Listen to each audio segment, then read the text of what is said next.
Sebelum matahari benar-benar terbit, laut sudah punya penghuninya.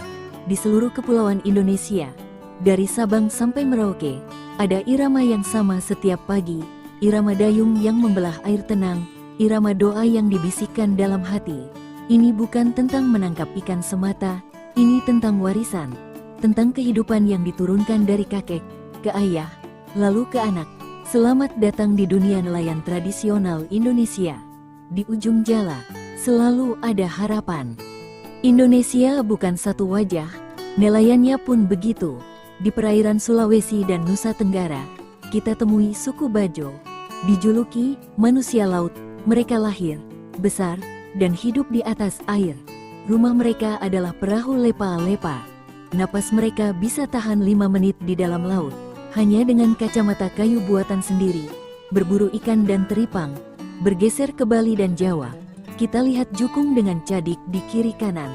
Layar segitiga berwarna-warni menari di tiup angin.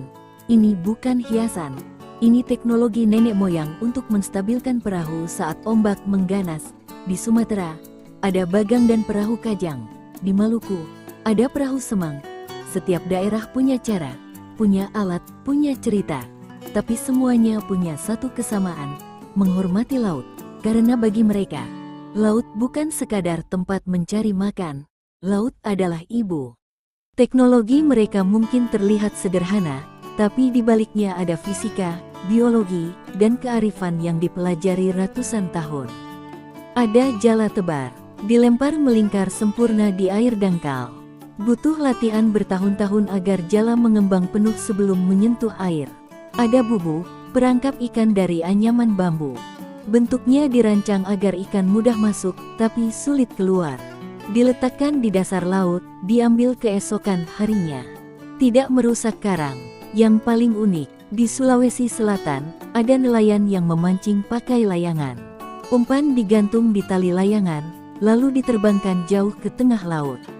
Layangan itu menari, mengecoh ikan cakalang yang mengira ada gerombolan ikan kecil di permukaan. Dan jangan lupakan rumpon. Kumpulan daun kelapa atau pelepah yang ditenggelamkan. Dalam 2 minggu, rumpon jadi rumah bagi ikan-ikan kecil. Ikan kecil mengundang ikan besar. Ini cara beternak ikan di laut lepas tanpa merusak apapun. Ini bukti, nelayan tradisional itu pintar. Tapi hidup nelayan tidak pernah mudah. Mereka berangkat saat kita masih tidur. Melawan dingin, melawan ombak, kadang pulang bawa bertenton ikan. Kadang pulang dengan tangan hampa. Laut tidak pernah bisa ditebak. Tantangan terbesar sekarang bukan lagi badai, tapi perubahan iklim. Ikan makin sulit dicari. Terumbu karang, rumah ikan, memutih karena laut memanas. Sampah plastik mengotori jaring. Lalu ada kapal-kapal besar dengan jaring troll. Sekali lewat, bisa menyapu habis satu area. Nelayan kecil dengan jukungnya kalah saing. Harga solar naik, harga ikan di pelelangan tidak menentu. Banyak anak muda desa pesisir yang memilih merantau ke kota. Mereka lihat ayahnya melaut, pulang membawa lelah lebih banyak dari uang. Pertanyaannya, siapa yang akan mewarisi jala ini 20 tahun lagi? Karena bagi nelayan tradisional, melaut adalah ibadah. Makanya ada sedekah laut atau nadran setiap tahun, hasil bumi, kepala kerbau, dilarung ke laut, bukan syirik. Ini cara mereka berterima kasih. Cara mereka minta izin dan keselamatan pada yang punya laut. Di Maluku dan Papua, ada sasi, sebuah hukum adat yang melarang mengambil hasil laut tertentu selama beberapa waktu, biar populasi ikan dan biota laut sempat tumbuh lagi.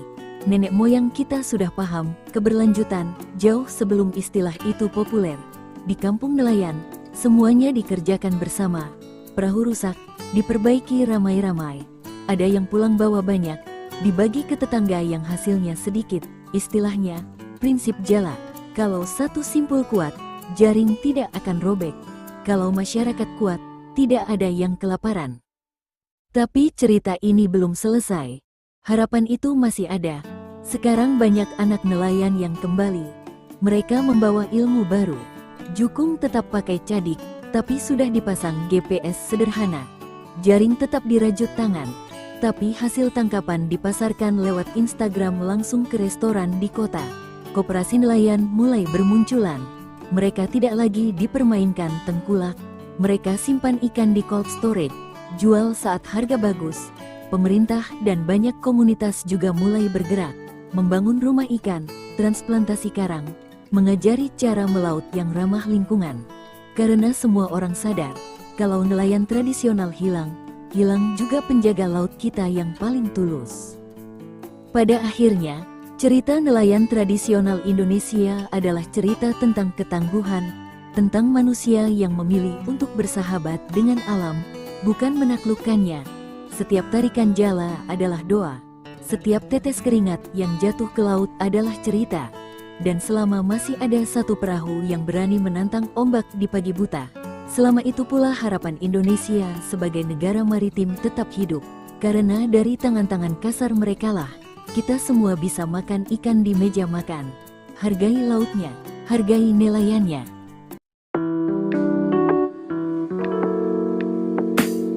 Thank you.